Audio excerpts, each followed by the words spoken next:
Hello friends, welcome back to my channel AFN। आज हम UPTGT, PGT और GIC के वेरी इंपॉर्टेंट क्वेश्चन सॉल्व करेंगे। ये होम साइंस सब्जेक्ट के क्वेश्चन हैं जो हिंदी और इंग्लिश में दोनों में है और ये हर एक क्वेश्चन हम आपको एक्सप्लेन करेंगे। ये परीक्षा की दृष्टि से बहुत इंपॉर्टेंट है, इसलिए इस वीडियो को शुरू से अंत तक जरूर देखें और चैनल को लाइक और सब्सक्राइब करना ना भूलें। क्वेश्चन नंबर 1, ब्लूम के अधिगम के उद्देश्यों का वर्गीकरण में निम्नलिखित संकल्पनाओं का समावेश होता है।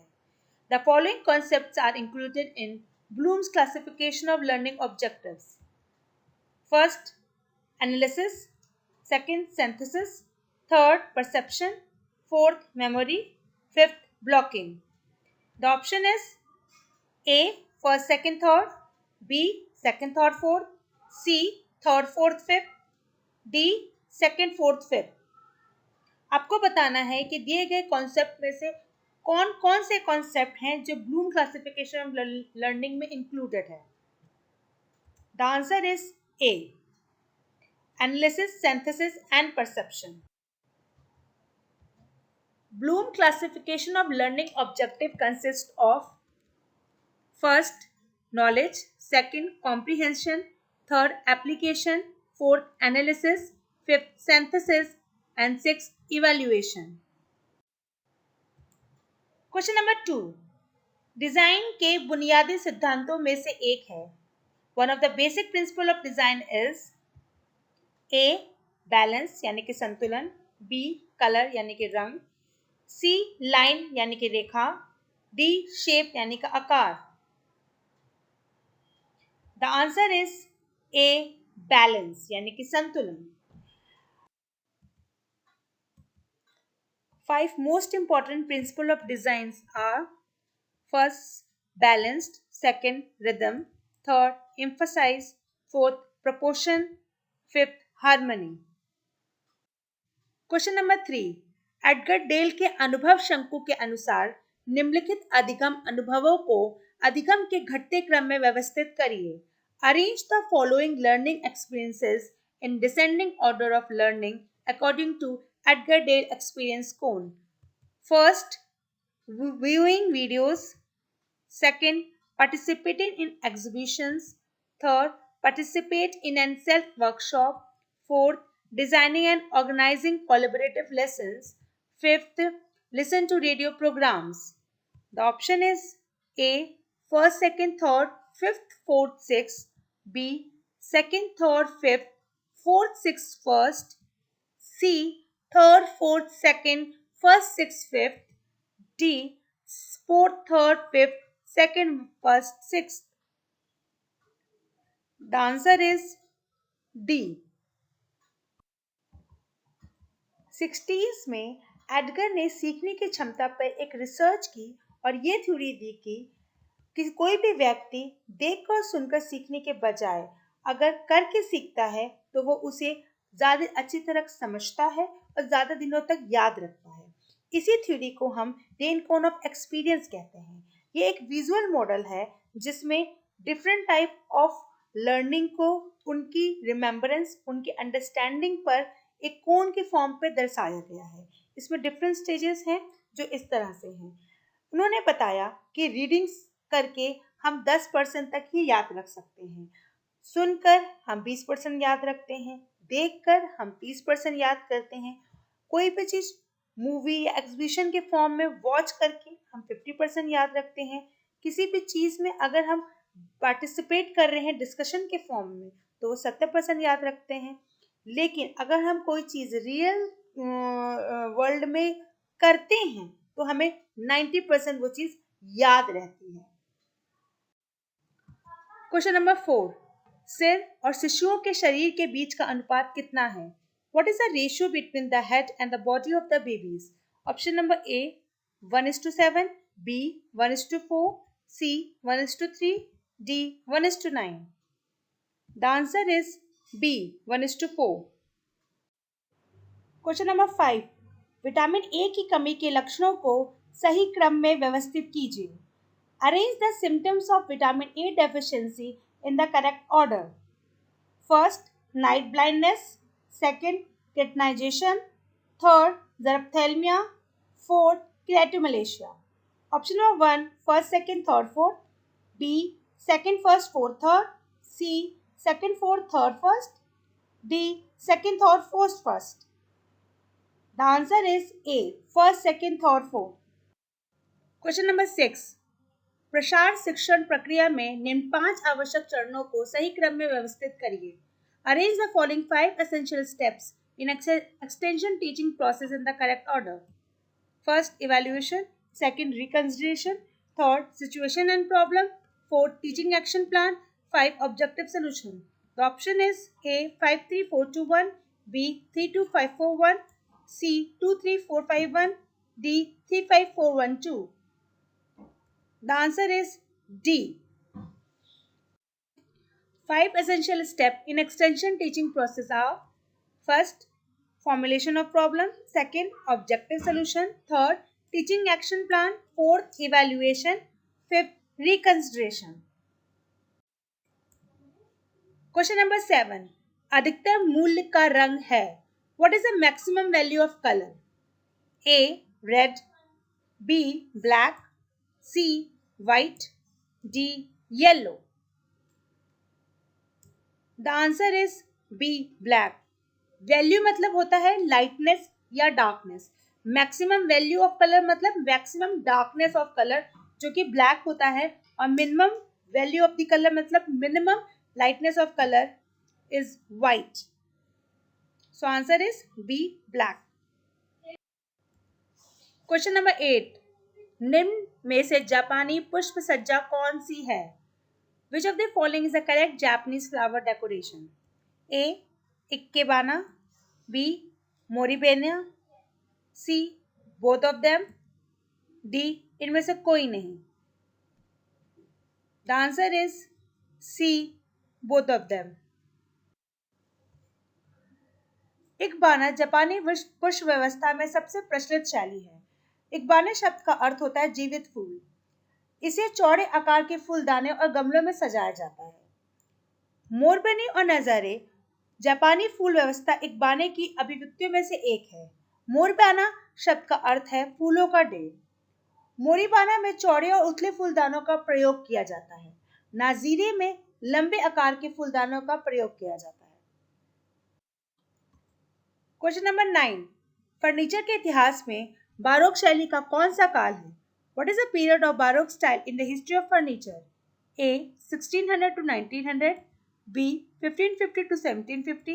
C, 1750 to 1775. D, 1775 to 1800. The answer is B, 1550 to 1750.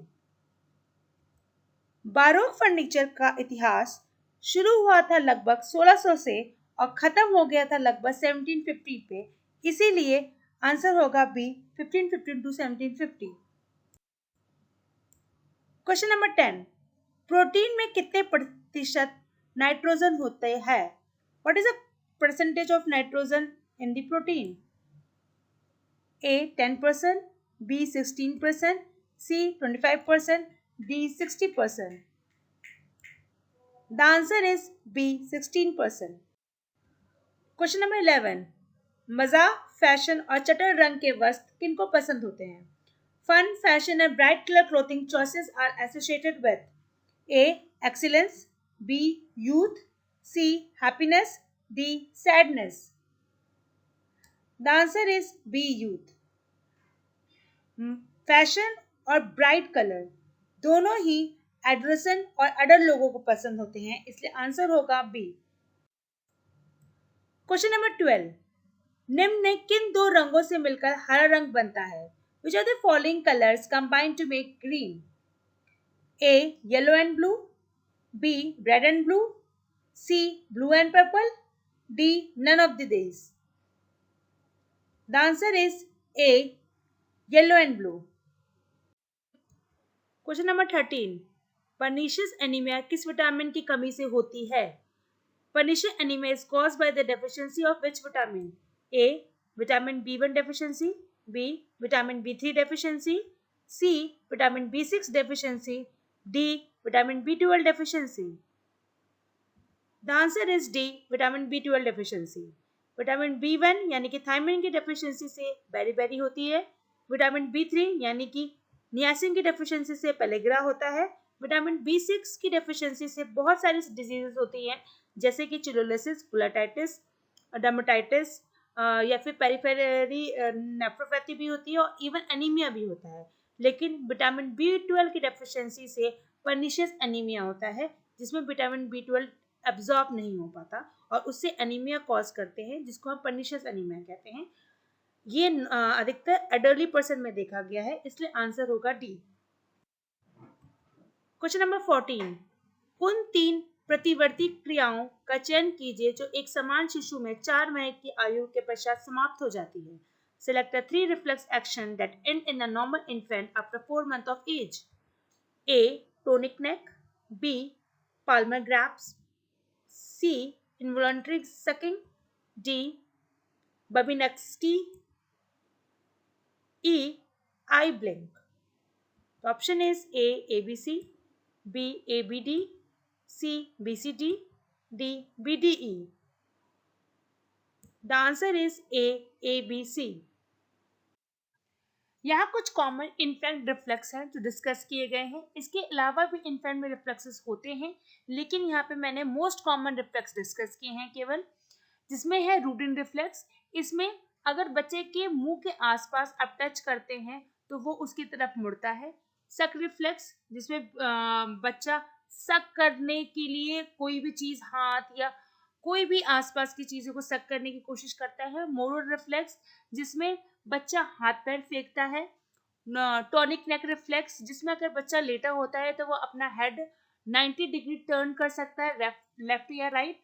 Palmer grasps reflex, इस रिफ्लेक्स में अगर आप बच्चे के हथेली को टच करेंगे तो वो उसको पकड़ने की कोशिश करेगा। ये सारे रिफ्लेक्स 4 से 6 महीने में खत्म हो जाते हैं। लेकिन एक लास्ट रिफ्लेक्स है जो है मेनिस्की रिफ्लेक्स, जिसमें बच्चे के जो पैर के फुट होते हैं उसको वो पॉजिटिवली या नेगेटिवली आगे या पीछे हिला सकता है, मोड़ सकता है। ये जो रिफ्लेक्स है ये 1 से 2 साल में खत्म होते हैं, डिसअपियर होते हैं। ये रिफ्लेक्स लेट में आते हैं और लेट में जाते हैं। बाकी सारे रिफ्लेक्स पैदा होते ही 1 बाय 1 आते हैं और धीरे धीरे एज के साथ खत्म हो जाते हैं।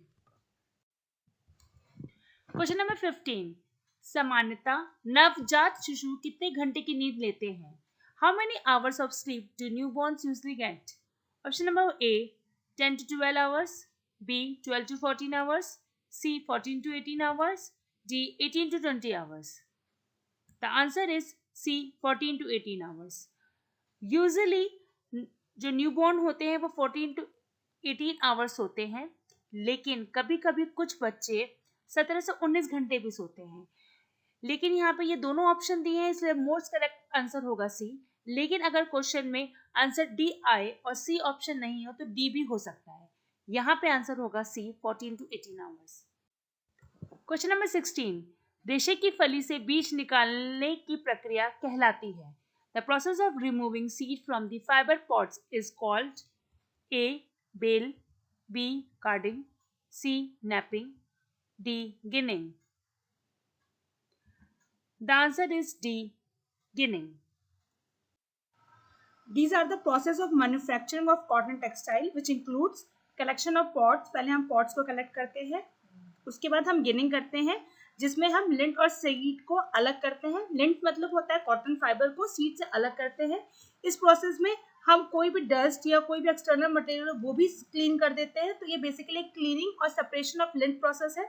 इसके बाद हम बेलिंग करते हैं, कॉटन फाइबर को कंप्रेस कर देते हैं और एक लार्ज रेक्टेंगुलर बेल्स बनाते हैं। उसके बाद हम उसको ओपन करके ब्लेड उसको ब्लेंड कर देते हैं। उसके बाद हम कार्डनिंग करते हैं एंड कॉमिंग करते हैं और लास्ट में हम वेविंग करते हैं।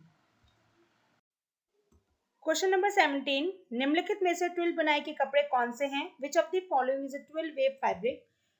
First chino, second chambray, third mong cloth, fourth drill broadcloth, fifth gabardine. The option is for A, first, second, third, chino, chambray and monk. B, 2, 4, 5, chino, drill broad and gabardine. C, first, fourth, fifth, chino, drill broad and gabardine. D. First or fourth, chino, monk cloth, and drill broth. The answer is C. First, fourth, fifth. Chino, drill broad और गैबरने। Then ये तीनों ही 12 wave fabric हैं, लेकिन सैम्ब्रे जो है ये एक प्लेन वेव फैब्रिक है कॉटन बेस्ड, और मॉन्क जो है ये भी कॉटन बेस्ड लेकिन ये हैवी होती है फैब्रिक, और ये बास्केट वेविंग होती है जो एक मॉडिफिकेशन है प्लेन वेविंग का। ये 12 वेब के बारे में आपके कुछ फैक्ट्स हैं। ये ज़्यादा ड्यूरेबल होते हैं, ज़्यादा रेसिस्टेंस होते हैं किसी भी तरह के एब्रेशन से, या इनकी स्ट्रेंथ इनमें ज़्यादा होते हैं, मजबूत होते हैं। इनमें आपके चीनो, डेनिम, ड्रिल, गैबर्डन्स जैसे फैब्रिक इंक्लूडेड हैं। चैम्ब्रे और मॉन्क के बारे में आपको बता चुकी हूँ। So move to the next slide. Question number 18, अभिकथन ए पारंपरिक कांथा धारणी वस्त्र है। Assertion A, traditional kantha is a variable. कारण आर, इसे पारंपरिक रूप से अपशिष्ट वस्त्र सामग्री के साथ बनाया जाता है। It is traditionally made with waste textile material. Option number A और आर दोनों सही। बी, ए और आर दोनों गलत। सी, ए सही है लेकिन आर गलत है। डी, ए गलत है लेकिन आर सही है। द आंसर इज ए और आर दोनों सही है। कांथा एक ऐसी ट्रेडिशनल वस्त्र होते हैं जिसमें आप फटे हुए पुराने वस्त्र जैसे साड़ी, धोती, चादर, पेटीकोट, कोई भी पुराने वस्त्र जो आपके काम के नहीं है, आप उन्हें नया रूप देते हैं। आप उन्हीं वस्त्रों से काट के आपस में जोड़ के या उनके धागे निकाल के कोई नए कपड़े बना सकते हैं, जैसे कि ओढ़नी, ब्लाउज, बिछौने, थैले, या फिर आप उन धागों से कोई रेशम की कढ़ाई कर सकते हैं, कोई सजावटी सामान बना सकते हैं। इसलिए ये एक धारणी वस्त्र भी है। आप इनको पहनने योग्य वस्त्र के रूप में भी बना सकते हैं, और ये एक वेस्ट मटेरियल होता है। अगर आप इनका यूज नहीं करेंगे तो ये आपके किसी काम के नहीं होते हैं। इसीलिए आपका ए और आर दोनों सही है। क्वेश्चन नंबर 19, निम्न खदानों को विटामिन सी की मात्रा के अनुसार घटते क्रम में आयोजित करें। Arrange the following food grains in descending order according to the amount of vitamin C. The option is first egg, second date, third amla, fourth spinach, fifth apple. The option is A, first, second, third, fourth, sixth. B, first, third, fourth, second, fifth. C, second, first, third, fifth, fourth. D, third, fourth, fifth, second, first. The answer is D. आप option में देख सकते हैं कि आंवला यानी कि option third केवल एक ऑप्शन में है, जो कि ऑप्शन डी में है, और आंवला में विटामिन सी हाईएस्ट होती है। ये आप सबको पता होगा, इससे ये आंसर बहुत इजी है। आप तुरंत देखेंगे कि थर्ड ऑप्शन डी में है तो आप डी को टिक कर देंगे। So answer is D. Question number 20, विस्तार शिक्षण में सीखने की प्रक्रिया के विभिन्न चरणों को व्यवस्थित करें। Arrange the different step of learning process in extension teaching. First, action. Second, attention. Third, conviction. Fourth, desire. Fifth, satisfaction. Sixth, interest. The option is A, second, sixth, fourth, third, first, fifth. B, third, second, sixth, fifth, first, fourth. C, first, second, third, fourth, fifth, sixth. D, sixth, fifth, fourth, third, second, first. The option is A. Extension teaching के 5 main step हैं जो कि इस तरह से हैं। पहला attention, दूसरा इंटरेस्ट, तीसरा डिजायर, चौथा कन्विक्शन, पांचवा एक्शन और छठवा सेटिस्फैक्शन। आप सबका धन्यवाद इस वीडियो का पूरा देखने के लिए। मैं अगली बार फिर आपके लिए टीजीटी और पीजीटी के लिए, यूजीसी नेट के लिए मॉडल्स पेपर लेके आती रहूंगी। आप इस मेरे चैनल एफएन को लाइक और सब्सक्राइब जरूर करें, जिससे आपको नए अपडेट मिलते रहें। धन्यवाद।